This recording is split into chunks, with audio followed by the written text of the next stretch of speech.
Hello guys, welcome to online learning platform of अविजन institute. This is Pawan Verma और फिर मैं 5 क्वेश्चंस लेकर आया हूँ जहाँ पे आप टास्क मैंने आपको दिया था, आप उसको सॉल्व कर रहे थे, सॉल्व किए होंगे।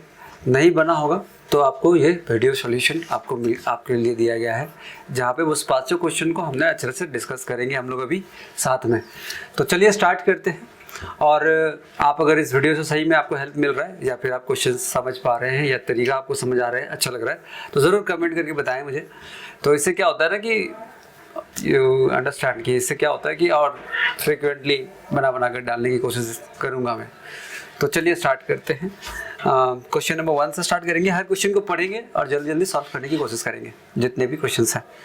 आपके पास क्वेश्चन ऑलरेडी आ रखा है, ठीक है। चलिए, पहला क्वेश्चन आपके स्क्रीन के सामने है। पहला क्वेश्चन पढ़ेंगे और फिर फटाफट सॉल्व करने की कोशिश करेंगे। क्वेश्चन को मैं सॉल्व करता हूँ, थोड़ा सा छोटा कर लेता हूँ ताकि जल्दी से कर पाए। तो फर्स्ट क्वेश्चन कह रहा है कि in an election between 2 candidates 5% of the registered voter did not cast their vote. In an election between 2 candidate, 2 candidate के बीच में इलेक्शन हो रही है। तो कह रहा है कि 5% of the registered voter did not cast their votes. 5% लोगों ने वोट नहीं किया। तो मैं सीधा सीधा सा हिसाब लिखना शुरू करता हूँ कि जितने भी लोग थे दैट वाज 100%। जितने भी लोग थे वो कितने थे? 100%। अब 100% में क्या हुआ कि 5% लोगों ने वोट नहीं दिया। तो out of this 100%, 5% did not voted, did not casted their vote. ये लोग वोट नहीं दिए। तो वोट कितने दिए? तो वोट दिए 95%, है ना। 95% पीपल वोटेड। अब कहता है कि 10% ऑफ द वोट्स, जो वोट हुआ था, 10% of the votes were found to be either invalid और नोटा और of NOTA, not none of the above, right. तो जो वोटिंग हुई थी, this people didn't cast their vote, right. 95% लोगों ने वोट दिया था एंड आउट ऑफ दिस 95 क्या हुआ है कि 10% जो वोट है दैट वाज इनवैलिड। मैं इनवैलिड लिख देता हूँ, इनवैलिड और नोटा। तो 95 का 10% कितना होगा? 95 का 10% अगर देखोगे तो 9.5% votes were invalid out of 95। अब 95 में से 9.5 अगर इनवैलिड है तो मुझे बताइए कि वैलिड कितना होगा? वैलिड वोट कितना होगा? तो 9.5 माइनस कर देते हैं यहाँ से, तो this will become like how much? 85.5% this are valid vote. और जो वैलिड वोट है उसी में से क्या होगा? देखते हैं। तो 10% of the votes were found to be either invalid और NOTA. Out of this 10% are invalid.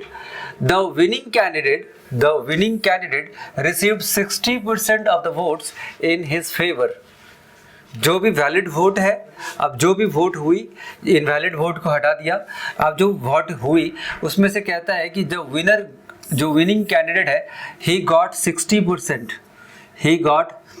60% of the votes, यानी कि 85.5% जो वैलिड वोट था उसमें से 60% विनर को मिला, ठीक है।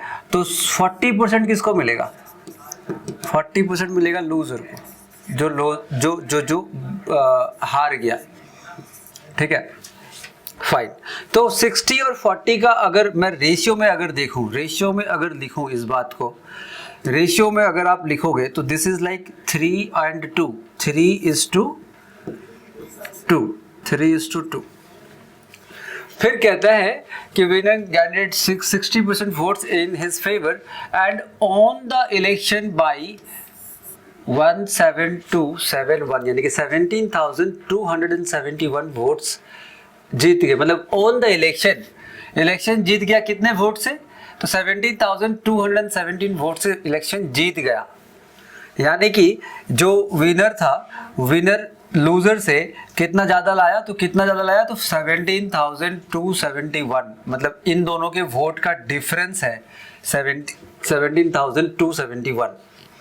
Find the number of registered voter.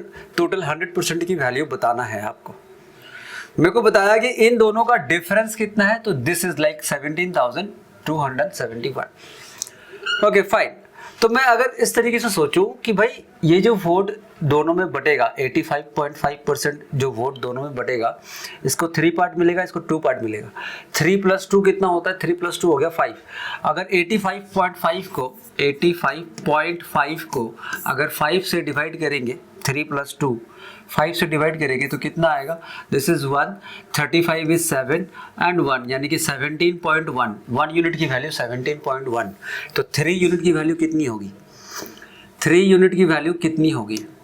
तो हम कहते हैं कि 1 यूनिट इज 17.1, तो 3 unit will be 17, 3 times is 51.3, यानी कि विनर को जो मिलेगा 51.3% मिलेगा।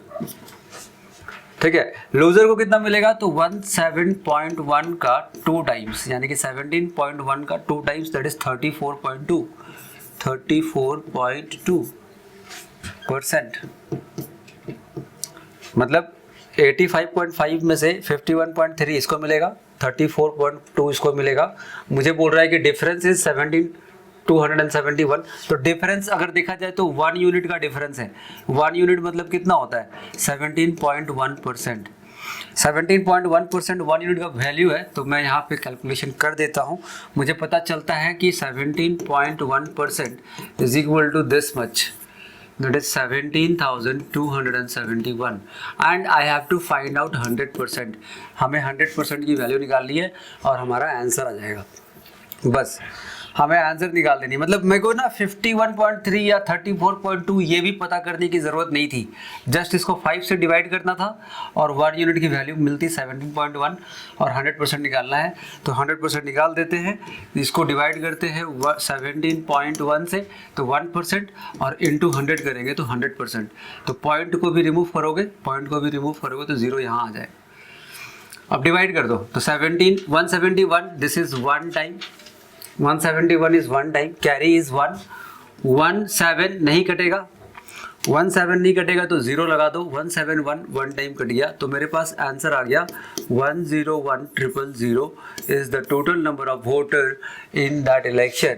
ऑप्शन सी हमारा आंसर हो जाता है। तो बस ये था फर्स्ट क्वेश्चन, ये था हमारा फर्स्ट क्वेश्चन। क्वेश्चन को पढ़ा मैंने, क्वेश्चन को पढ़ने के बाद अरेंजमेंट कर दी कि भाई ऐसा ऐसा कंडीशन है, मुझे 100% पूछा है, 100% पता नहीं। आपको अगर पूछेगा कि भाई बताओ कि विनर को कितना मिला, तो आप बोलेंगे 51.3, यानी कि 17.1 का 3 टाइम्स 51.3% विनर को मिलेगा। उसका 3 टाइम्स कर दोगे, मतलब इसी का 3 टाइम्स कर दोगे, हो जाएगा आंसर।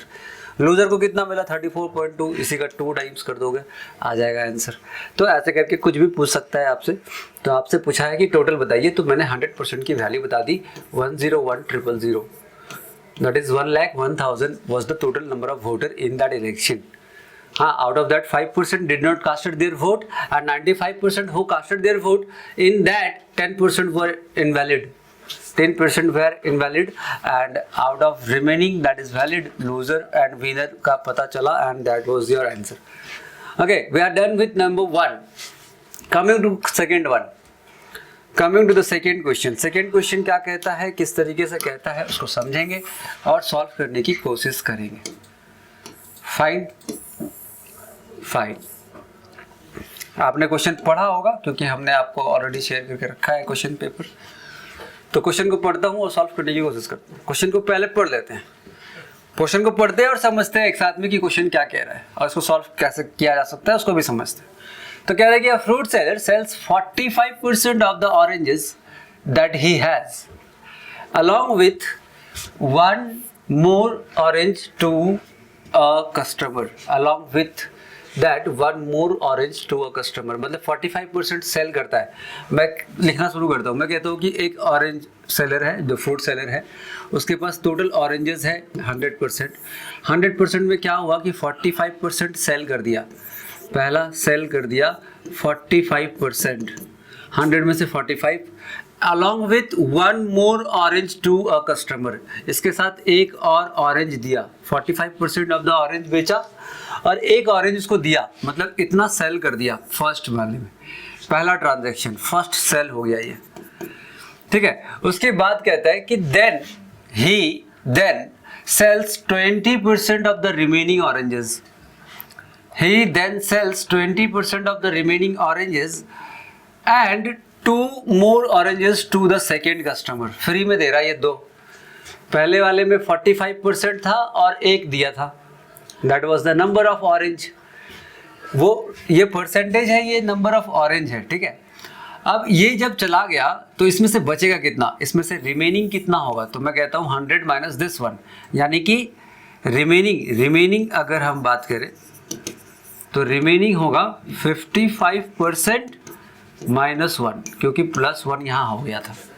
100 में से 45 जाएगा तो 55 बचेगा, और 55 में से एक और दे दिया था मैंने, तो 55 में से एक कम. तो रिमेनिंग ऑरेंजेस ये है. तो सेकेंड ट्रांजैक्शन में क्या हो रहा है, सेकेंड वाले ट्रांजैक्शन की बात करें, सेकेंड सेल में कहता है कि then he sells 20% of the remaining, मतलब ये इसका 20% सेल करेंगे. इसका मतलब मैं लिख देता हूँ 20% मतलब 1/5. तो मैं कहता हूँ कि 1/5 of 55% minus 1 and 2 more oranges to the second. 2 more oranges मतलब 2 और ऑरेंज देंगे उसको. 20% of the remaining plus 2 more oranges, ये हो गया. फिर कहता है कि then he sells 90% of the remaining. अब ये जब इसमें से ये जब सेल कर दूंगा मैं, तो कुछ और फिर रिमेनिंग बचेगी. यार क्वेश्चन बहुत बढ़िया जबरदस्त क्वेश्चन है. इसके बाद से फिर कुछ और रिमेनिंग बचेगा. ठीक है, इसके बाद से कुछ और रिमेनिंग बचेगा. तो जो भी रिमेनिंग बचेगा उसमें से कहता है कि 90% सेल कर देंगे. इसमें से 90% हम सेल कर देंगे. And now remaining oranges to the third customer.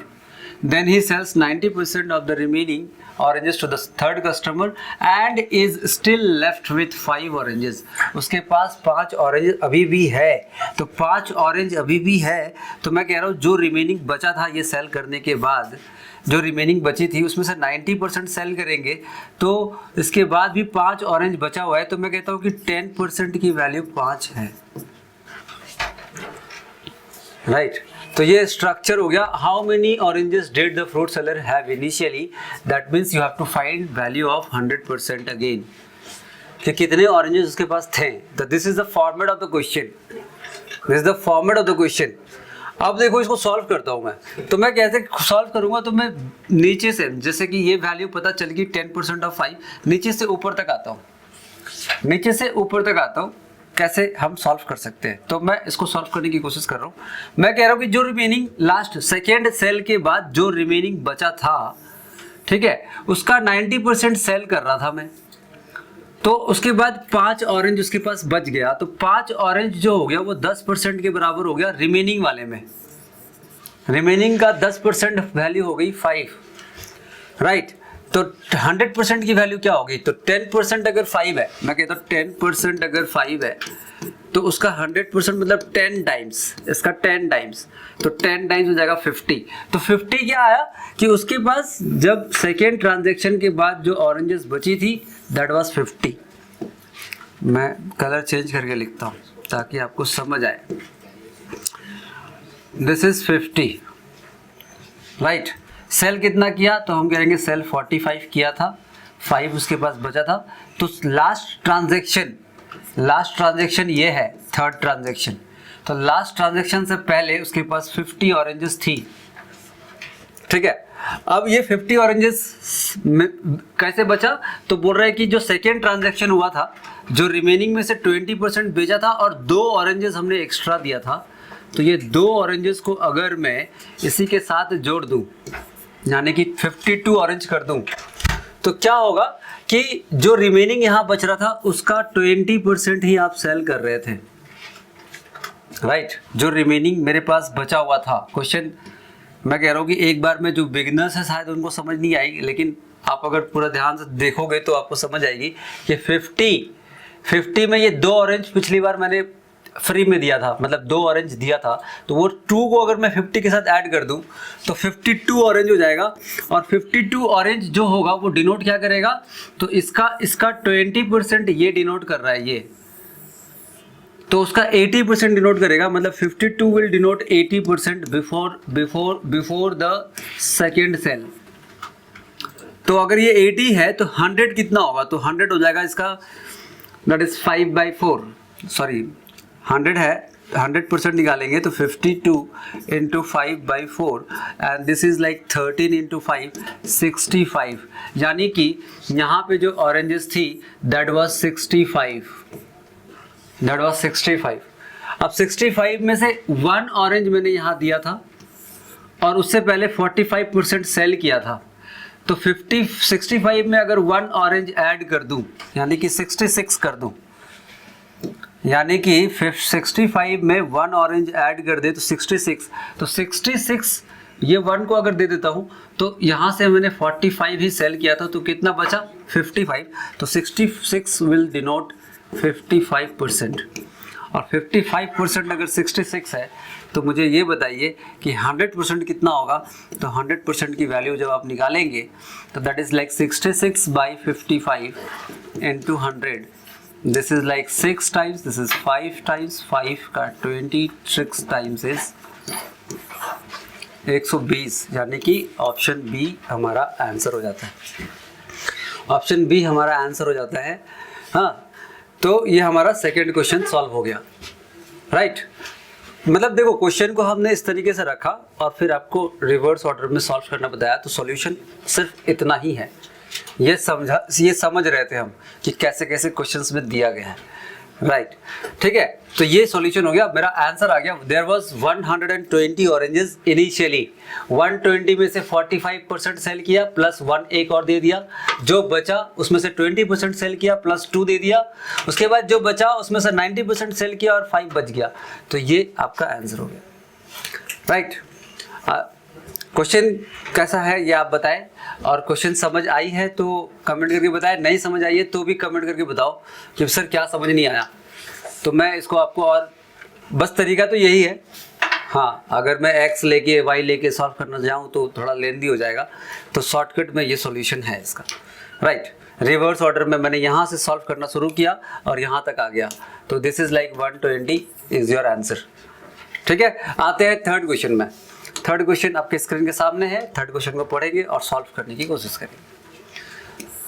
Well, third question आप कर पाओगे, आप अगर सेकेंड फर्स्ट को किए होगे तो थर्ड क्वेश्चन भी आप आराम से कर लोगे।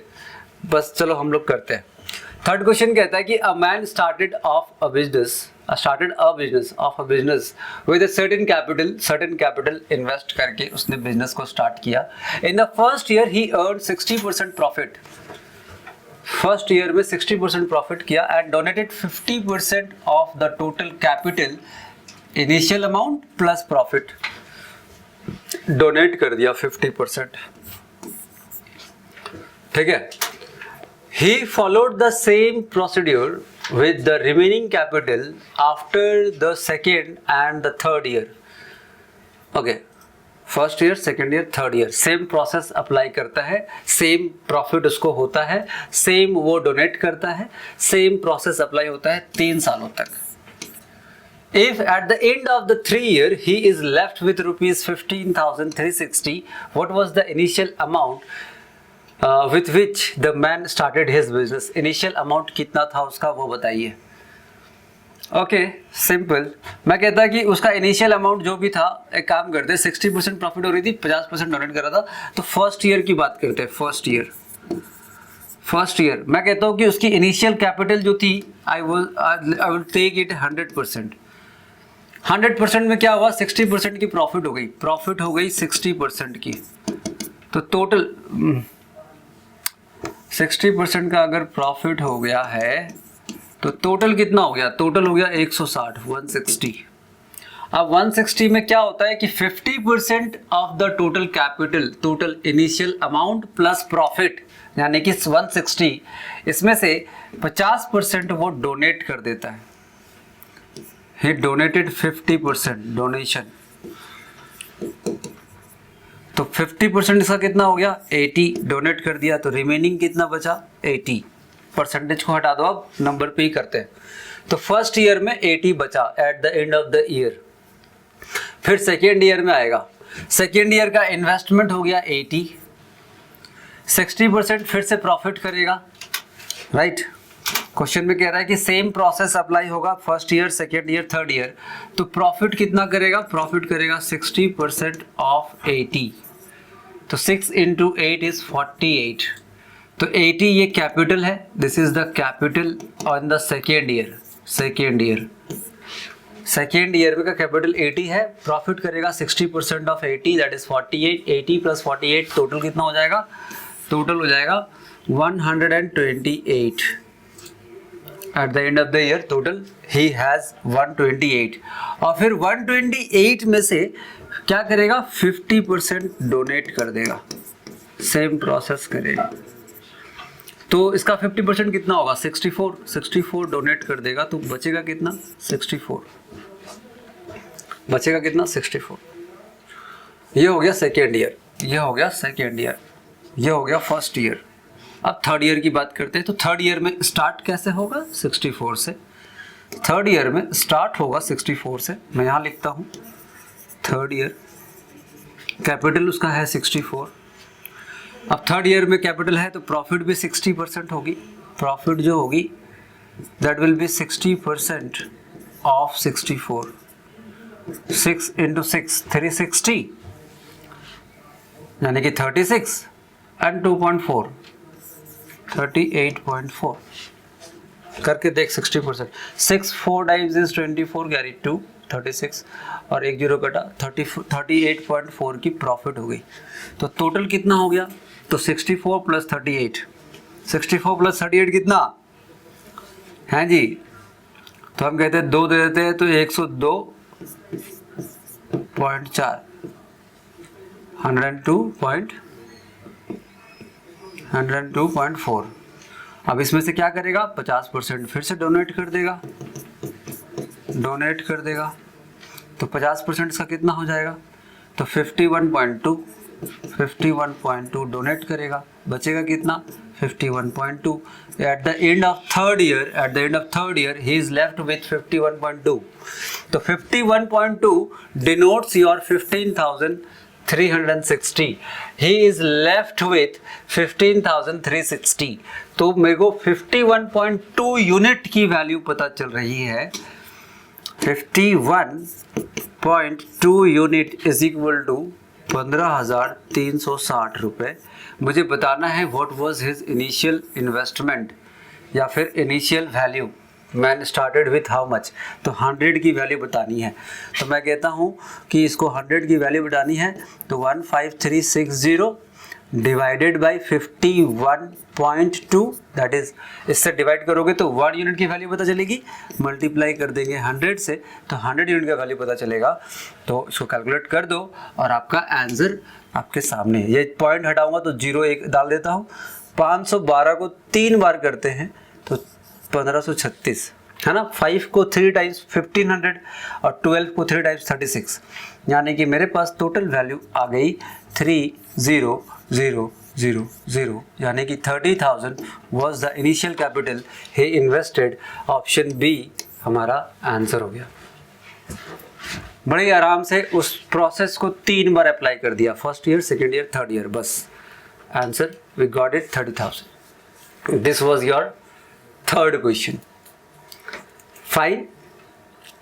कोई डाउट हो कमेंट करके बताओ, क्लियर करेंगे आप। वैसे इजी तरीका और आई डोंट थिंक कि इसके शॉर्ट में हो पाएगा। बस यही छोटी छोटी जो कैलकुलेशन मैं लिख के बता रहा हूँ, ये भी नहीं लिखूंगा मैं डायरेक्ट करूँगा। मुझे पता है कि 60% प्रॉफिट होगा, हमें पता है कि 60% प्रॉफिट होगा हर बार, तो ये बात को बार बार क्यों लिखना है? इस बात को बार बार लिखना ही नहीं है, तो वो कैलकुलेशन डायरेक्ट करना है। तो इससे इसको और छोटा किया जा सकता है, लिखना कम पड़ेगा, बट मैं समझा रहा हूँ इसलिए मैं सारी बातों को लिख रहा हूँ। कोई बात ऐसी जो समझ नहीं आई तो कमेंट करके बताइए। आते हैं नेक्स्ट क्वेश्चन में। नेक्स्ट क्वेश्चन आपके सामने है, वो क्वेश्चन को पढ़ेंगे, समझेंगे क्या हो रहा है और सॉल्व करेंगे। क्वेश्चन नंबर 4 कहता है a worker has an increase of 12.5% in her wages rate per hour but there is a drop of 10% in the number of hour worked per week. Okay, fine. क्या क्यों कहता है कि his wages increase by, his और her जो भी है, यहाँ पे हर यूज किया है तो हैज है। चलो कोई एक है फीमेल, उसकी सैलरी 12.5% से पर आवर बढ़ गया, तो 12.5% की वैल्यू क्या होती है? 12.5 यानी कि 12.5% इज इक्वल टू 1/8, 1/8 होता है। तो मैं इस बात को कहता हूं कि इनिशियली एंड नाउ, बढ़ने के बाद, तो मैं कहता हूँ कि पर आवर की रेट है ना, ये 12.5% बढ़ा है, तो मैं कहता हूँ कि पहले ये 8 यूनिट था पर आवर, अभी 8 पे 1 ऐड कर देते हैं तो 9 यूनिट हो गया पर आवर, 12.5% बढ़ गया। 8 पे 8 का 12.5% 1 होता है, ठीक है, तो 8 यूनिट था 9 हो गया। तो और क्या कहता है कि but there is drop of 10% in the number of hours per week. मतलब 8 यूनिट तो रेट था, 8 रुपये पर घंटे मिलेंगे, ऐसा एक रेट है, लेकिन जब रेट बढ़ा तो वर्किंग आवर घटा दिया 10% से, 10% से वर्किंग आवर घटा दिया। मतलब पहले मान लीजिए कि 100 आवर काम करता था, तो अब 90 आवर काम करेगा, क्योंकि चार्जेस बढ़ा दिया तो टाइमिंग घटा दिया। ऐसे ही हुआ था शायद मेरे साथ, ठीक है। तो क्या है, ठीक है, क्वेश्चन को आगे पढ़ लेते हैं। If her original weekly wages for a week of 40 hours, 40 घंटे ओरिजिनली, यानी कि इस हिसाब से बात कर रहा है, 40 घंटे ओरिजिनली जब काम करता था तो 38,400 होता था, ठीक है। Then what percent increase in a total weekly wage, कितना परसेंट उसकी वीकली वेजेस बढ़ेगी, मतलब 38,000 से 38,400 से कितना ज़्यादा मिलेगा, चार्जेस बढ़ने की वजह से क्या मिलेगा। तो मैं कहता हूँ कि चलो इसको सॉल्व करते हैं। मैं कह रहा हूँ कि पहले 40 आवर्स काम करता था, 40 आवर्स, तो 40 आवर्स मतलब 8 यूनिट करके 40 आवर्स काम करता था, लेकिन जब मेरी सैलरी 12.5% से बढ़ा तो मेरा टाइम 10% से घटा दिया, यानी कि 40 का 10% होता है 4, यानी कि अब हम 36 आवर्स काम करेंगे, 10% टाइम घटा दिया, ठीक है। तो 40 आवर्स में इतना मिलता था, तो मैं कहता हूँ कि पर आवर में कितना मिलता था। तो आप कहेंगे कि सर 40 आवर्स में अगर 38400 मिलता है, पर आवर में कितना मिलता है, तो 40 से डिवाइड कर दो। तो इसको डिवाइड कर दिया तो दिस इज लाइक 960, और ये जो 960 आया ये 8 यूनिट के बराबर है per hour. This 960 is equal to 8 unit per hour का, क्योंकि ये पर आवर की बात कर रहा था ना स्टार्टिंग में, per hour 8 unit per hour, this is 9 unit per our, right. तो कह रहे हैं कि 8 यूनिट इज इक्वल टू 960। जब 40 आवर में 38400 आ रहा है, तो 40 से डिवाइड किया तो पर आवर आ गया 960, तो 960 डिनोट्स 8 यूनिट। तो 8 यूनिट का मतलब ये है, तो 9 यूनिट का मतलब कितना होगा बताओ। तो मैं कहता हूँ 8 से डिवाइड करते हैं, 9 से मल्टीप्लाई कर देते हैं, तो दिस इज लाइक 1 2 0 12 9 टाइम्स 1080। मतलब यहाँ पे अगर देखा जाए तो पर आवर की रेट हो गई 1080। ये बात समझ आई कि क्या हुआ यहाँ पे। मैं फिर से एक बार आपको समझाता हूँ कि भाई 40 घंटे में मुझे 38,000 मिलता था, 40 घंटे में 38,000 मिलता था, तो 1 घंटे में कितना मिलेगा, तो डिवाइड कर दिया मैंने, 1 घंटे में कितना मिलेगा, तो 960 1 घंटे में। तो अभी ये तो रेट था 8 यूनिट, मतलब 8 यूनिट इज इक्वल टू 960, तो 9 यूनिट मतलब कितना, तो 9 यूनिट मतलब निकाल दिया 1080, मतलब 1 घंटे में अब यहाँ मिलेगा, तो 36 आवर में कितना मिलेगा भाई, तो 1080 into 36, this is the total value he will receive. पहले कितना मिलता, 38,400 मिलता था, अब कितना मिलेगा ये बताओ। तो इसको मल्टीप्लाई कर दो, 36 8 times, 36 1 time, 36 108 6 times, 648 64, that is 324 plus 64 388। मतलब अब आज के डेट में उसे मिलेगा 38,880। पहले कितना मिलता था 38,400, आज मिलेगा 38,880। कितना कितना इंक्रीज हुआ, कितना इंक्रीज हुआ? तो ये इंक्रीज हो गया 408। तो यहाँ पे कितना इंक्रीज हो गया देखो तो 38,400, 38,880। तो इंक्रीज हुआ सैलरी में 480 रुपीज़। इंक्रीज कितना हुआ 480। तो पूछ रहा है कि कितने परसेंट से उसकी इंक्रीमेंट हुई, then the percentage increase in her total weekly wages. Weekly wages में कितने परसेंट का इंक्रीमेंट हुआ? तो आपको बताना है कि 480 इज व्हाट परसेंट ऑफ 38,400। तो उसको सॉल्व कर लेते हैं यहाँ पे कि 480 इज व्हाट परसेंट ऑफ 38400। तो ये आप कर लेते हैं तो 0 0 कैंसिल आउट। 4 के टेबल में 1 2 0, 4 के टेबल में 96, ओके। 24 के टेबल में 4 टाइम्स, 24 के टेबल में 5 टाइम्स, तो 5/4 इसका मतलब हो गया 1.25%। 1.25% इंक्रीमेंट हुआ है। तो ऑप्शन ए आपका आंसर हो गया, ठीक है। तो this was the fourth question we are having. ये क्या था? ये पर यूनिट का एक रेट था, पर आर का एक रेट था, पर आर 12.5% बढ़ाया था ना मैंने। तो 8 रुपये मान लीजिए 8 यूनिट पर आवर मिलता था, तो अब 9 यूनिट मिलेगा। तो 40 घंटे में इतने मिलता था, तो 1 घंटे का पता किया और वो इसके बराबर हो गया। तो इसके बराबर 960 हो गया था। तो फिर बताओ कि 9 यूनिट के बराबर कितना होगा? तो वो आया 1080। तो ये 1 घंटे का आया, तो 36 आवर में कितना होगा? तो 36 इंटू 1080 किया, जो लिखा है। तो ये आएगा सैलरी।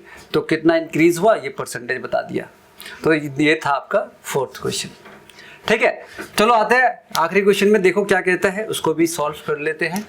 इस क्वेश्चन को भी हम लोग सॉल्व करते हैं। क्वेश्चन कह रहा था monthly expenses of a person are 66 2/3% more than her monthly saving. मतलब एक्सपेंसेस जो है ना वो 66 2/3% मोर है सेविंग से। तो हम कहते हैं कि 66 2/3 मतलब होता है क्या? 2/3। एक्सपेंसेस जो है दिस इज 66 2/3 मोर। मतलब ये कहते हैं कि 3 का 66 2/3 होता है 2। तो अगर सेविंग 3 है तो एक्सपेंसेस 3 + 2 5 है।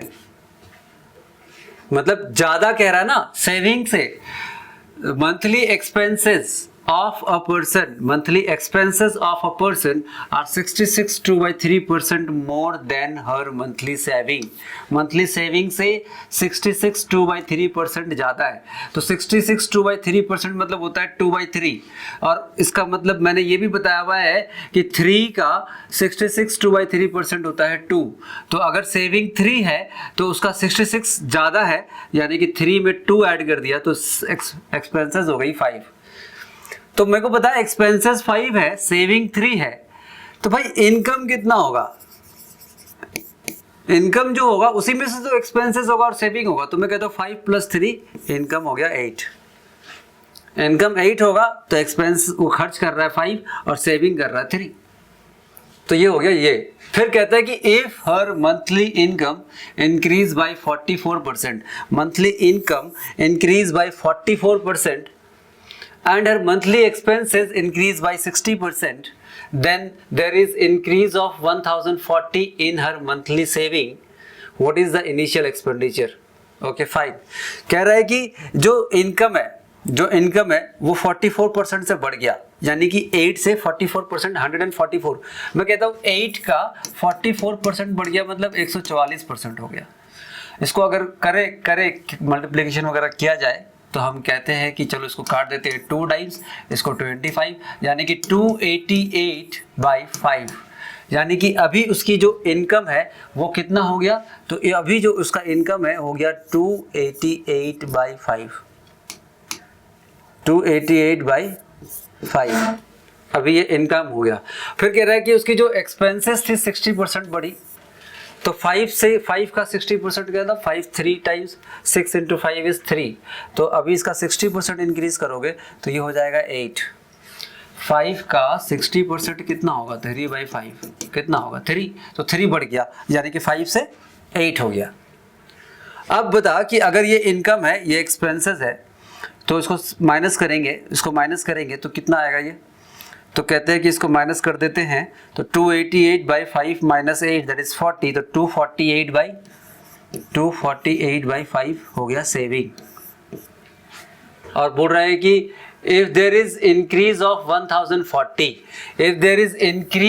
1040 in her monthly saving 3 था, इतना हो गया है, तो कितना इंक्रीज हुआ है, तो दिस इज लाइक 15 माइनस कर देते हैं, मतलब इसको माइनस कर देते हैं, यानी कि 248/5 माइनस 3, तो 15 माइनस कर दे, तो 15 माइनस करेंगे तो कितना आएगा बता, 33, 233/5 and that is equal to 1040। सही किया हमने, इसमें से ये माइनस करेंगे 40, तो 248 में से 3 माइनस करेंगे तो 233 इज इक्वल टू 1040। तो ये 144% अगर करते हैं तो इसका आ गया 288/25, ठीक है। तो 288/25 अभी उसकी इनकम हो गई, मतलब इसकी इनकम 8 थी तो हो गई 288/5। फिर कह रहे हैं कि his expenditure monthly expenses increase by 60%, तो 5 का 60% होता है 3, 5 का 60% मतलब 3/5, तो वो होता है 3, यानी कि 3 से बढ़ेगा तो एक्सपेंडिचर हो जाएगा 8। तो अगर इनकम ये है, एक्सपेंडिचर ये है, तो सेविंग कितना है ये बताओ।